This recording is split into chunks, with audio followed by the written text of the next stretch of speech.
Hi guys! Welcome to my YouTube channel. Kung bago ka pa lang po sa aking channel, please do not forget to subscribe, like, and share para po lagi po kayong updated sa aking mga videos. Ngayon, ang pag-uusapan po natin ay tungkol po sa Republic Act 9994 o ang tinatawag po nating Expanded Senior Citizens Act of 2020. Ayan.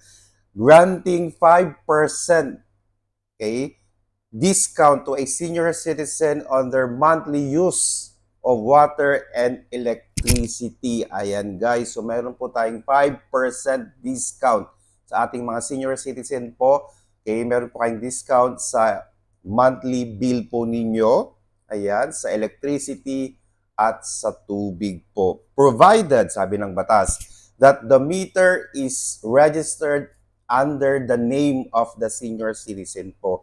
Meaning to say po, dapat po nakapangalan sa senior citizen ang inyong bill ng kuryente or tubig. At provided din po, sabi ng batas, does not exceed 100 kilowatt per hour and 30 cubic meters po sa tubig. Okay? So hindi po sa susobra sa 100 kilowatt per hour po ang ating kuryente at ang tubig po natin ay 30 cubic meter of water lang po. Pag sumobra na po yan, ibang usapan na po yan. Malamang wala na po yung 5% discount.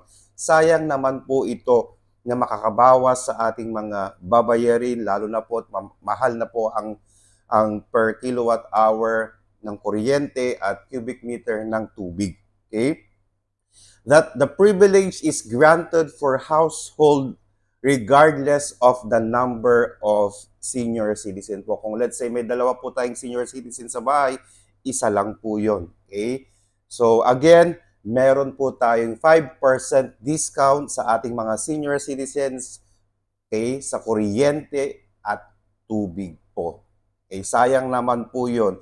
Pambili na po ng maintenance ng ating mga senior citizen po. Okay? Ang gawin nyo na lang po, ipakita po ninyo ang inyong senior citizen ID, of course, and then nandyan po yung bill po natin ng kuryente at tubig na nakapangalan po sa atin at hindi po siya nag-exceed ng 100 kilowatt per hour po sa ating mga kuryente at 30 cubic meter po sa ating tubig. Ayan guys, maraming salamat po and stay safe. Bye-bye!